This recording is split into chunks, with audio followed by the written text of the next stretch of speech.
So, Rodolphe, we are here together to have an interview. Thank you very much for accepting us. Thank you very much. It's a pleasure.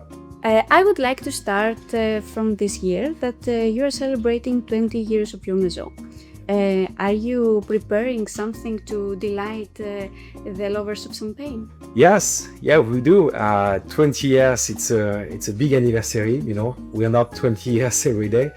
And it's a pretty young maison, but we saw this character.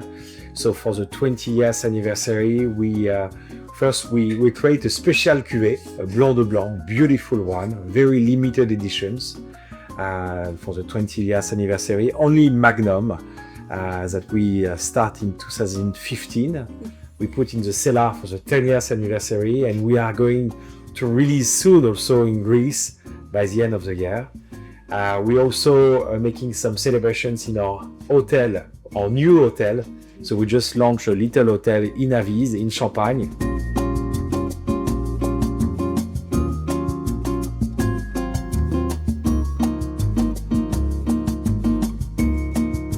How did you think of your maison in 2005, 20 years before? So it's a good question. So in 2005, I was pretty young. I was about 19 years old, you know, but I have two brothers older than I. So in 2005, the idea of Frerejean Frères was to create a small boutique, a small maison of wine of champagne with character, with soul. So when we start in 2005, the idea was to really create a wine for us, for the friend, champagne for the friends, for the family, with the visions of not necessarily to sell it, you know, but more to drink it and to enjoy and to create something with passions, because this is a project full of passions, you know. Yes, definitely. And how do you imagine the maison 20 years from now? Wow, that's a big question. We hope that the project, you know, first I try to have I have three sons, so they are 5 years old today. So I guess in 20 years, if they watching that now, maybe they will have fun, and perhaps they will be involved into this champagne house. It's also a question of not putting them too much into it, because, you know, I give them a spoon of champagne sometimes to adjust the taste. I show them the cellar, I show them the vines. So I guess, you know, it's a project for building a house of champagne require a lot of time. As my great uncle Claude Taittinger always told me, you need at least 20 years to build a champagne house and another 20 years to develop it. So I hope it's going to be a bigger house maison, but we want to keep the soul of making wine with character, with terroir. When the big maison compare themselves to orchestra, we are more like a small jazz band, focused really on making wine with character.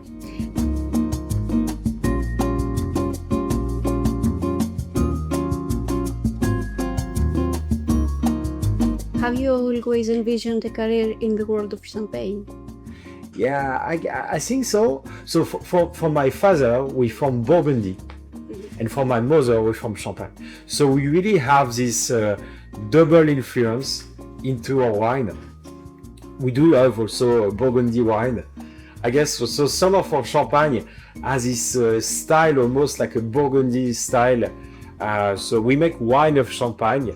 So we have influence. We also make some cognac. So, you know, we have few influence, but of course the champagne is definitely in our blood.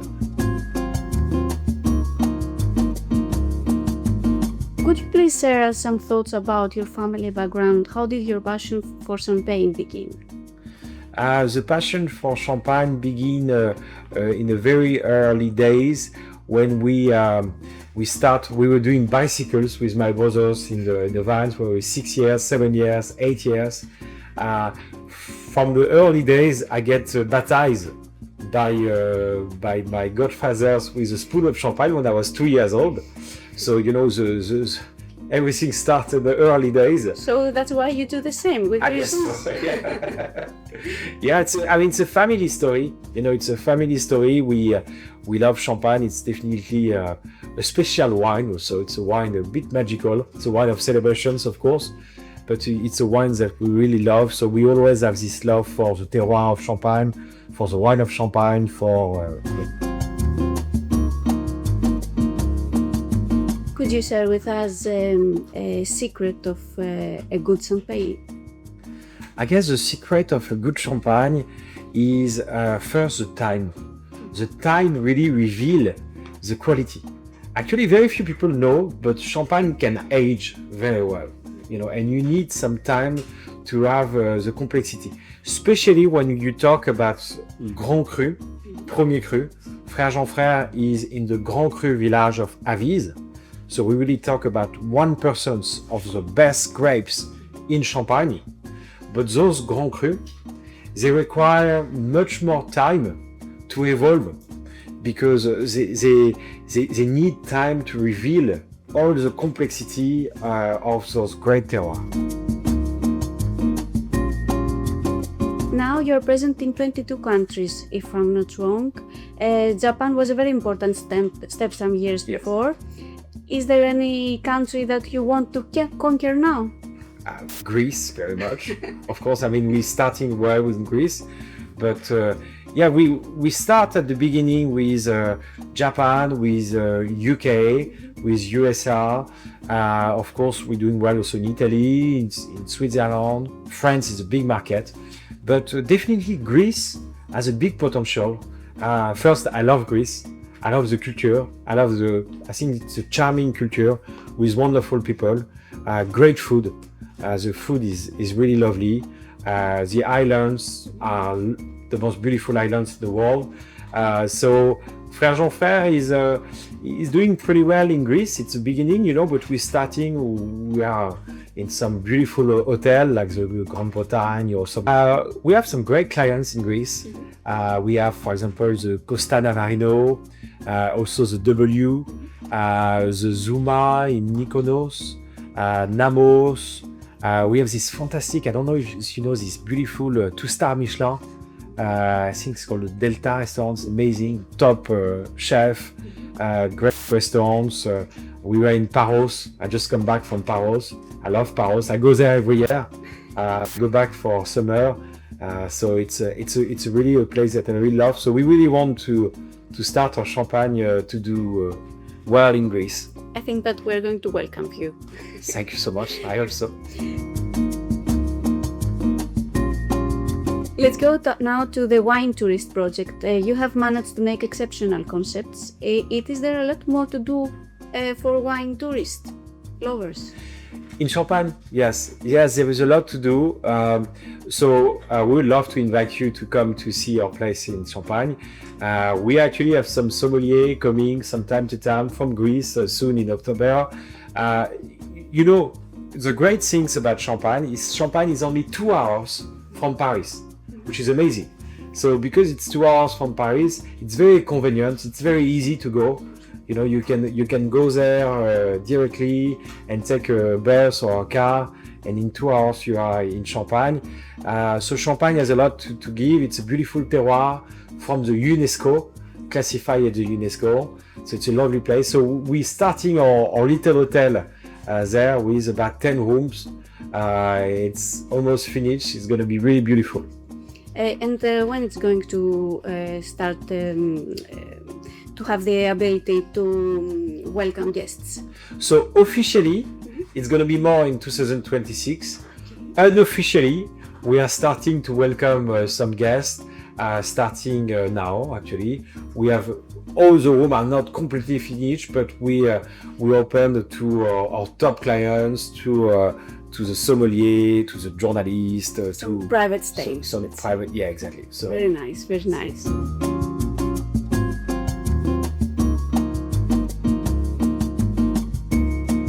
What has been the most significant challenge you faced when founding Frerejean Frères, and how did you overcome it? I think one of the biggest challenge was to the time, because the time is long. We need to carry, especially at Frèrejean Frères, we age all our champagne from 5 to 8 years minimum. Most of the champagne are usually aged around 15 months to 1 year, 2 years, you know. So those long aging were a bit difficult, because that means we have to carry a lot of bottles that we have to age for a very long time. And this is a big difference at Frèrejean Frères, those long aging. So because of that, we have about 1 million bottles in champagne in our cellar. But even if we have very small productions of around 200,000 bottles every year, we have to carry those very long cycles. So that thing is one of the biggest difficulty we have, is to those very long aging. My father always said at the beginning, he said, why you don't do like everyone? You should just age the minimum requirement of 15 months. And I always say with my brothers to my father, I say, yeah, but we were really looking for quality. And qualities matters very much at Frèrejean Frères. So long aging to reveal the full potential of the Grand Cru wine of Champagne.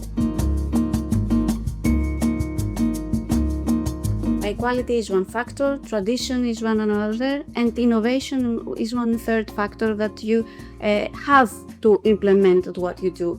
How can you combine all this? I think we really go back to traditions in a way, in terms of going back in terms of vinifications. For example, we use some old Burgundy barrels from second hand. So we cannot go back to traditions.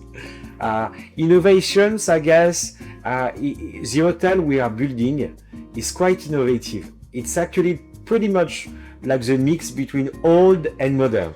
There is the first house, this is pretty old, like the museum, when you see all the story of the family who go back to the time of my ancestors. They were making cannons for Napoleon. You know, so the first part of the house, it's a bit old school. You have some portrait of the ancestor and all of that.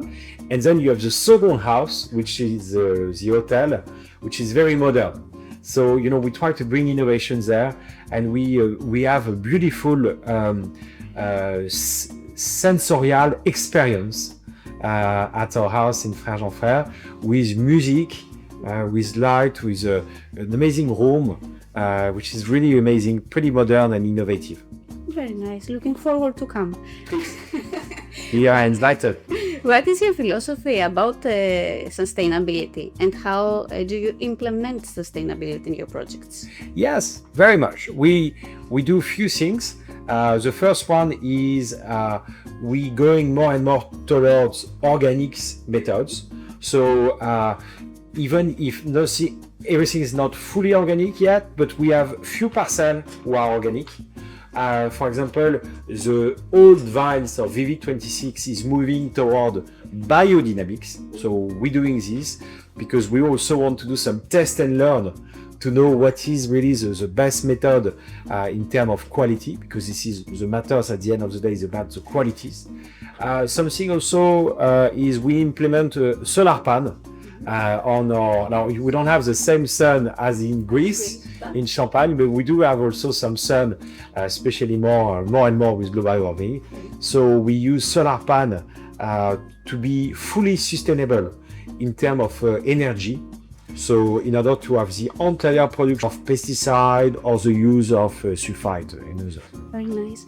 What are your thoughts on the rising popularity of organic and natural wines? Do you plan to incorporate such practices into your products?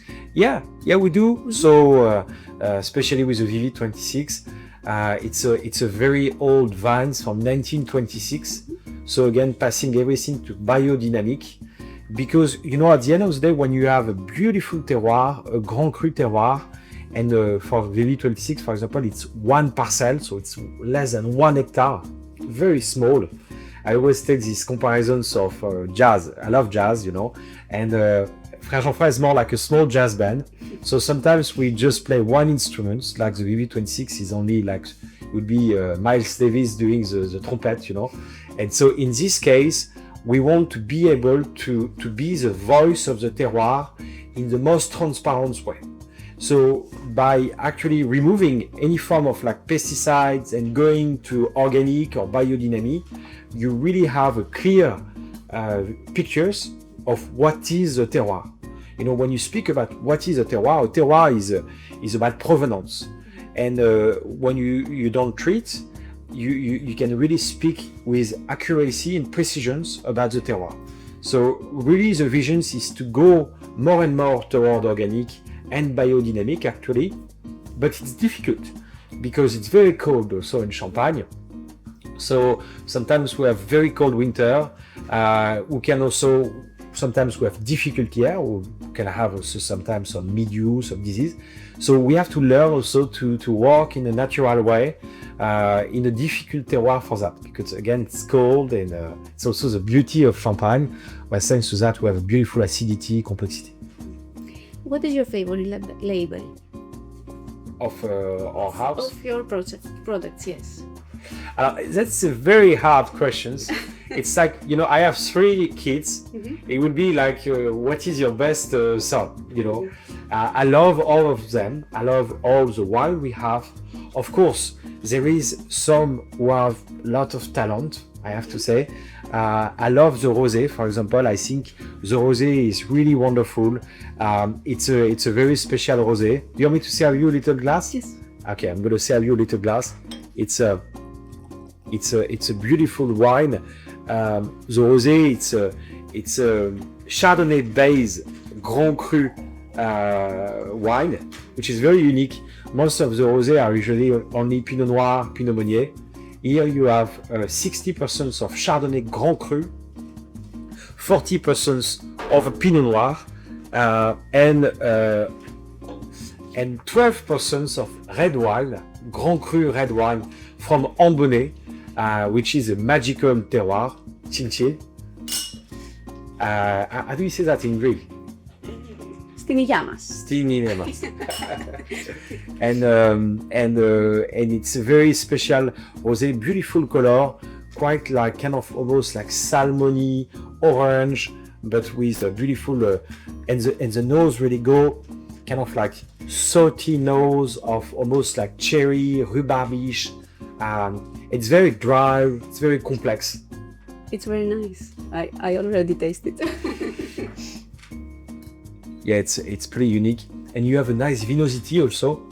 It's not sweet, you know, it's very complex, and you have the backbones of the champagne from the barrels. So we age red wine from the Burgundy barrels from Ambonnet, and only 12% of that, but that really bring a lot of complexity to the wine.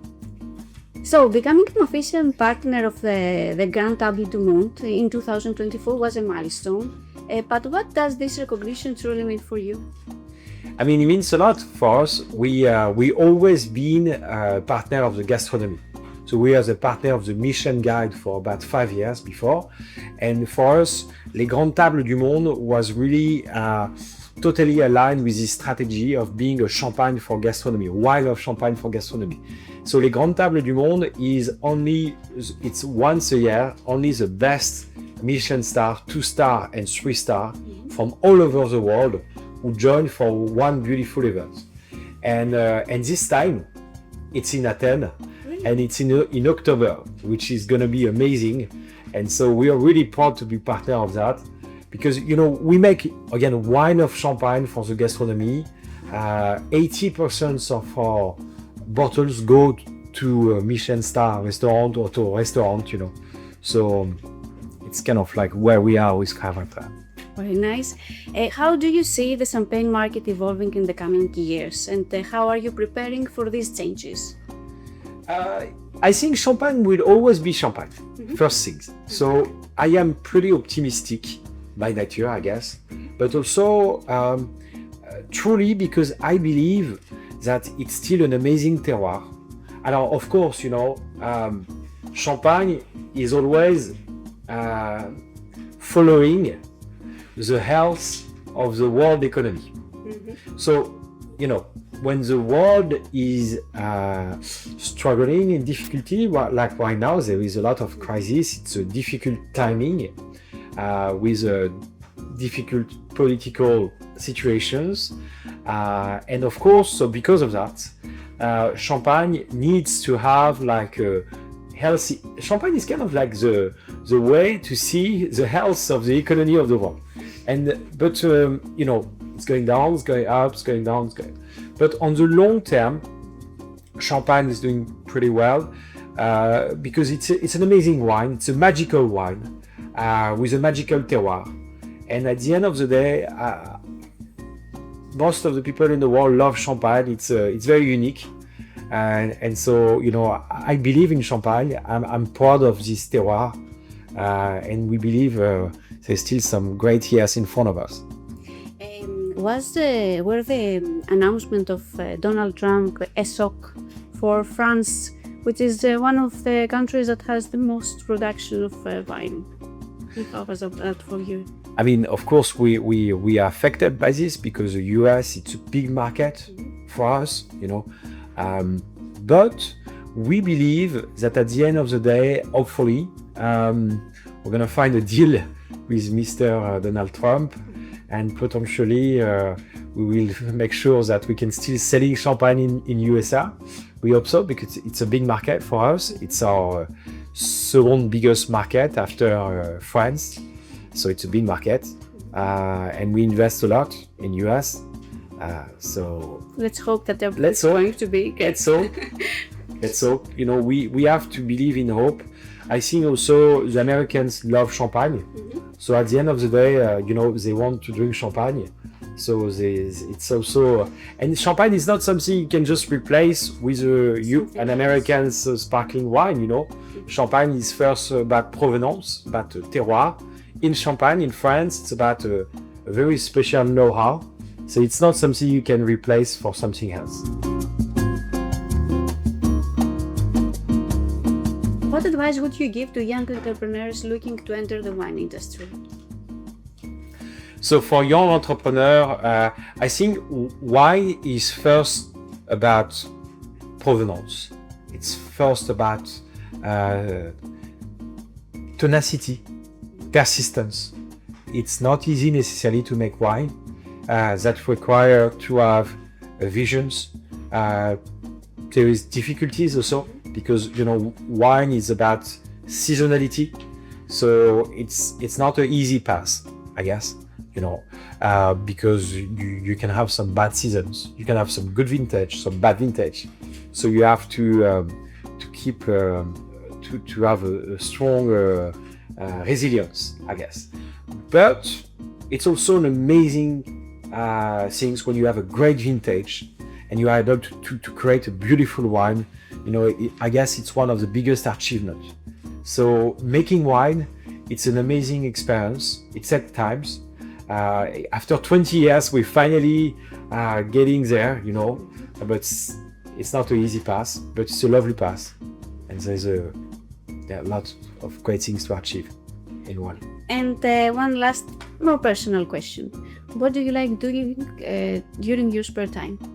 Doing your spare time, your free time. What are your hobbies? Oh, okay. So I have few hobbies. I love hiking. I love discovering a new place. I love swimming in the beautiful beach of Greece. I was there this morning.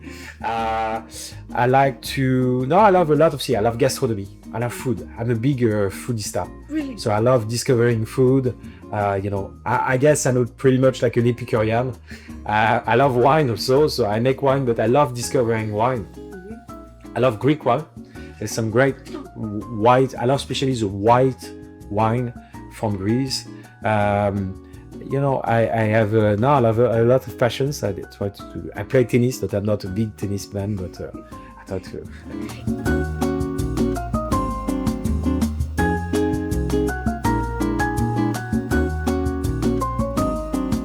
If you did something else in your life and you didn't have this beautiful maison with champagne, what would you like to do? I will have loved to be an architect. I think building house, building tower, I think it's the most amazing job, you know. You put ideas into like building like something where people are going to live, and I think it's an amazing job. I would have loved to be an architect. Thank you very much for this interview. It was a very nice time for me, and I drank a great champagne too. It was a real pleasure. Thank you very much. Santé. Chin chin.